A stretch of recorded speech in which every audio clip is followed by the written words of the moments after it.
Hello everyone, আসসালামু আলাইকুম। চারিদিকে শুনছি তুফান আর তুফান, তাই আর না দেরি করে চলে গেলাম তুফান মুভি দেখতে। এমনিতেই অনেক লেট হয়ে গেছে, অনেক আগে রিলিজ হয়েছে, সবার প্রায় দেখা শেষ, তাই আমরা ঝটপট বের হয়ে পড়লাম। আপনাদের ভাইয়া বলছে চলো সিনেপ্লেক্সে যাই। আমি ভাবছি সিনেপ্লেক্সে তো প্রায় যাই, চলো এখানে একটা হল আছে, সেই হলে মুভি দেখে আসি। তো কাটাখালীতে একটা হল আছে, সেই হলে চলে গেলাম দুজন মিলে মুভি দেখতে। যাইতে যাইতে তো রাস্তায় একটা অঘটন ঘটে গেছে। দেখলাম রাজশাহী ইউনিভার্সিটির স্টুডেন্টরা আন্দোলন করছে তাদের কি একটা কোটার জন্য, তাই রাজশাহীর ভেতরে রাস্তাগুলো দিয়ে আমাদেরকে যাইতে হবে। যেই হলে যাইতে আমাদের 5 থেকে 10 মিনিট টাইম লাগে, সে হলে যাইতে আমাদের পুরো 20 মিনিট টাইম লেগেছে। আমরা এক্স্যাক্টলি মুভি টাইমে পৌঁছাতে পারিনি, 20 মিনিট লেট করে পৌঁছেছিলাম হলের মধ্যে। সবাই বুঝে গেছে মেন রাস্তা বন্ধ, তাই ভেতর রাস্তা দেখতে পাচ্ছেন কত জ্যাম, ভেতর রাস্তাতেও এত জ্যাম ধরে গিয়েছে। মনে মনে ভাবতেছি হাই রে, তুফান তো তুফানই ঘটাই দিল, তুফান দেখতে এসে না নিজের তুফান হয়ে যায়। রাস্তাগুলো এত পরিমাণে খারাপ ছিল, তারপরও সবাই এদিক দিয়ে যাচ্ছে, কি আর করার। বের হয়ে যখন পড়েছি, তুফান ঘটে গেলেও তুফান দেখেই তবে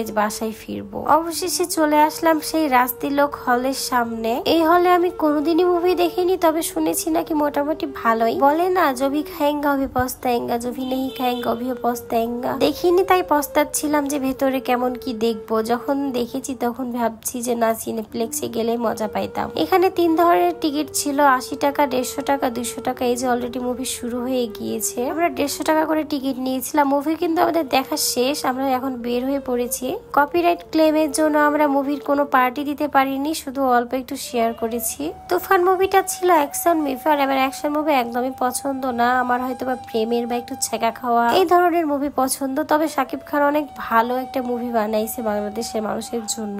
যারা অ্যাকশন মুভি পছন্দ করে তাদের তো খুব বেশি ভালো লাগবে। পুরোটা একটা টুইস্ট মুভি ছিল, লাস্টে টুইস্টটা বেশি ছিল, তো আমার ভালোই লেগেছে, খারাপ লাগে নাই। আপনারাও কিন্তু কমেন্টে মতামত জানাবেন যদি আপনারা তুফান মুভি দেখে থাকেন। আমরা তো বের হয়ে পড়েছি অলরেডি রাস্তায়। যেহেতু আমরা 3:30 থেকে 6টার শো দেখেছি, সেহেতু প্রায় মাগরিব হয়ে আসছে। যাওয়ার সময় দেখি ছাত্রছাত্রীরা কোনো আন্দোলন করতেছে না, মানে মেন রাস্তা একদম ওপেন ক্লিন। কি সুন্দর পরন্ত বিকেল, সন্ধ্যার আগ মুহূর্তে এত সুন্দর লাগছিল এই রোডটা। আমাদের রাজশাহীতে না অনেক মায়া আছে, বুঝছেন। আসলে রাজশাহীর মানুষের অনেক মায়ের মানুষ, তাই রাজশাহীতে অনেক বেশি মায়া আছে। এই রাজশাহীর প্রতিটা অলিতে গলিতে সবকিছু মায়া জড়িয়ে আছে। আসতে চান এই এত সুন্দর মায়ার শহরে আপনারা? তবে মায়ার শহরে অনেক বিচ্ছেদেরও গল্প আছে, বুঝছেন, যেটা অনেকের অজানা, অনেকের লুকায়িত।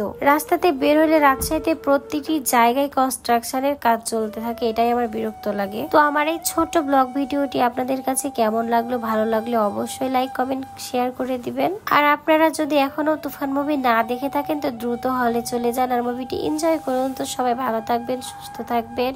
তো টাটা, আল্লাহ হাফেজ সবাইকে।